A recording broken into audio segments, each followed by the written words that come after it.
What's cracking? Got a new one today. This is a pretty straightforward project. Should go pretty quick. Let me show you. All right, I have here in the box a new EAG roof rack for the Jeep. This is the flat roof rack, so it doesn't have the sides on it. It was a hard debate, but I decided to go with the flat one. It's 3 pieces. You can leave the middle piece out. I'm planning to use all 3. So I believe they call it the 2-inch flat rack. I'll put a link down in the description. I did order it from Vicious Off-Road. And so far, this is the second thing I've ordered from them. They have been fantastic. They get it out quick. It was to me in about 4 days. And it is not light. I believe it weighs somewhere around 80 to 85 pounds. So I will probably need some help putting it on. But my plan for tonight is to get it assembled, for which I'm going to just use the back of the truck here. So let's pull the first piece out. I believe everything is here to attach this to the rain gutters on the XJ. It should have all the hardware and everything, so putting it together should be pretty straightforward. Let's start pulling some stuff out of the box. Okay, once I got the first piece out here, which it was taped together with the other 3, so I did have to get through that, which is fine. Here's a glimpse. So the 2-inch refers to the outside rail here, and then these ones look to be maybe 1 inch, maybe 3/4, which I knew that from the pictures, so that is not a surprise nor a disappointment. But the outside, very hefty. Once I got that out, I was able to get to some of these other things. I've got here 2 in each one. The rain gutter mounts, the other part of the rain gutter mount that grip onto the rain gutter.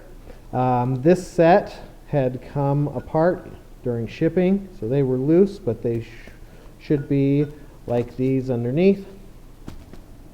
I've got the instructions. We'll open here in a second, and this should be the hardware. Yep, there we go. All the hardware, sleeves. Yep. So it looks like we've got some couplers and a bunch of, I believe, stainless steel hardware. All right, here we go. We've got the components and hardware list, some pictures, and yeah, pretty straightforward. And the instructions on the back side. Yeah, I don't think I need to bore you with these details. I'll bring you in along the way just to monitor the progress. All right, couple things here. I'll just go over with you. It says tools needed: ratchet, socket, wrench, flathead screwdriver, and Allen head key. None of those should be a problem, all pretty standard. And then looking at the pictures, there's 2 what they call end rack pieces with the round end, and then 1 centerpiece. That's the optional one. You can just put the 2 ends together if you want a shorter rack. The ones that were out of the package are called clamps. And then we have here a mounting bracket, but there's 2 different types. We've got the end mounting brackets and then the center mounting brackets, which has a little notch cut out of it right there. So not all 3 of these here will be the same. And then, yeah, just a list of all the hardware. This one they list as a connecting tube, but it's basically a coupler. Everything else just standard washers, nuts, bolts, etc. Okay? Okay, there are two sizes of bolts. There's the M8, which is a little smaller and shorter, and then the M10. And then we have the corresponding washers and nuts. And the first instructions were to put the coupler in the end and then attach the middle bar. So I'm going to separate these and then get. Okay, so pretty straightforward. This connecting piece, it's the M10 with a flat washer on the bolt side, a flat washer, split washer, and nut on the other side. Tighten them down. The nut is a 17 mil and the hex is a 6 mil for the 10 millimeter bolts. All right, I've got the three pieces together. I was not able to fit the ratchet on either side of these, so I did have to go old school hand tools. So I got my 17 mil wrench, and fortunately I was able to find an Allen head that would work. A 6 mil is your best bet, but I didn't have metric, I only had standard, and this one is a 7/32. It's slightly loose, but it got the job done. I got these cinched down nice and tight. On to the next step. Let's see what we have here.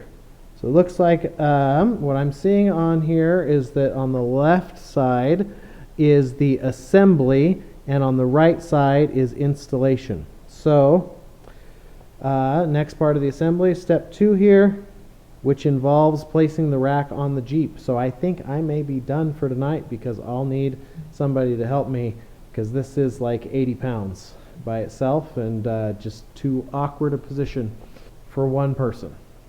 With some help, we got the bracket up on top, got it spaced where I want. What I ended up doing, there's room for play here, but what I like as far as aesthetics is this middle bracket right here. I lined up with this mid-window separator, and I like that spacing. And then of course I centered it side to side.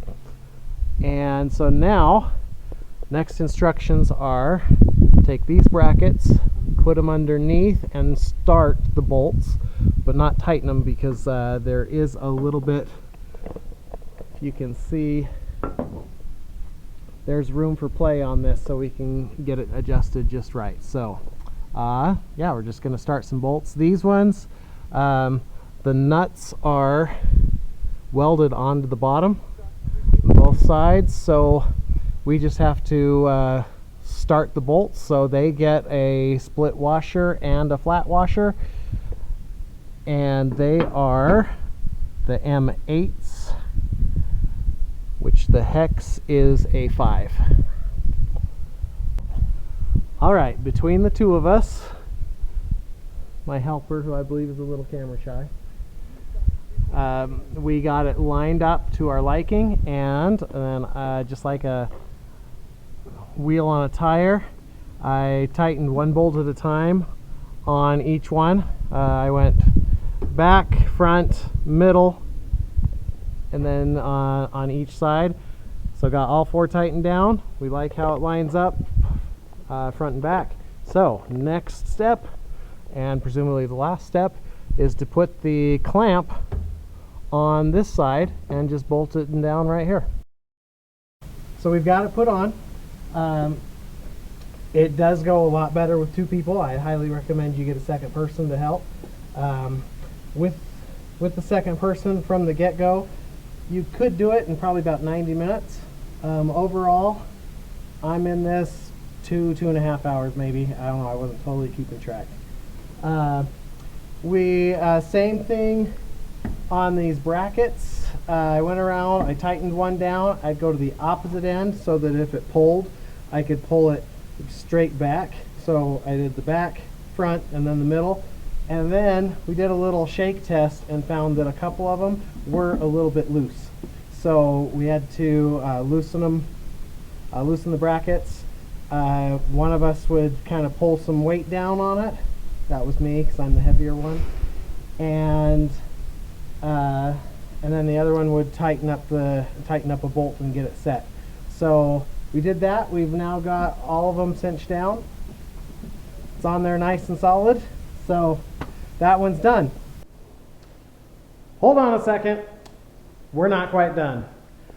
Went to open the door and found a glitch in the matrix. The brackets right here interfering with opening the door, and it's on that way on the front and the back. Let me show you a little bit closer view. So I've got the door partially open because I don't want to open and close it a whole bunch. You can see where it has been scraping right here on the corners, and where it has nicked the door right there. So, and it's going to be the same problem on the back. You can see I just don't have the clearance. So I've got a couple of options. I can take out the middle section and shorten the rack to about here, and that would alleviate the problem for the front doors, but I'd still have a problem on the back. My other option is to either put a small notch in the door right here, or grind the bottom of this bracket just a little bit, at least so that it doesn't have such a sharp edge over here to clear out. I'm not sure which one I'm going to do yet. Maybe I'll do a little of both, and we'll see. New development, let me tell you the update. I was letting my girlfriend in the car, and being here on the passenger side, I noticed that these did not contact. And I tried both doors, and these both clear, those brackets. So then I got thinking, why do they clear on this side and not the other side? And I quickly realized these two doors are the original.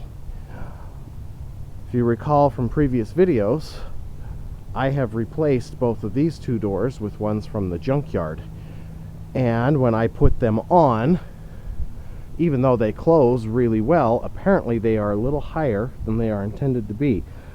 I felt really good about the alignment, but on more scrupulous attention, I don't know if you can really see this, but these are off by maybe 1/8 of an inch. It's very close, but this door is a little high. Now this door is lined up with the front door. We have the same thing on the front. I don't know if you can see that, but by about the same amount, the door is just fractionally higher than the fender. And so I don't believe that I need to grind the door or the bracket.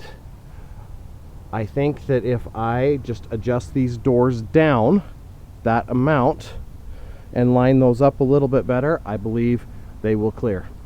So that is a project that I will work on in the next day or two. It's a decent afternoon out. Let's see, we'll brush the snow off of this old boy and see about getting some doors adjusted here. All right, first one is done. I started with the front, and my alignment up here seems to be pretty much spot on. That matches the top and the bottom, even though these fenders and doors are off of different vehicles. I do have a little bit of a flare out down here, but I think that's from the door being bent. In fact, I can see that it is bent right here at the very end, about that much. I'll maybe grab an adjustable wrench and throw it on there and just tweak that back a little bit, but that is really just aesthetics. I open the door, and everything is clearing, although it is really, really tight right there, but it is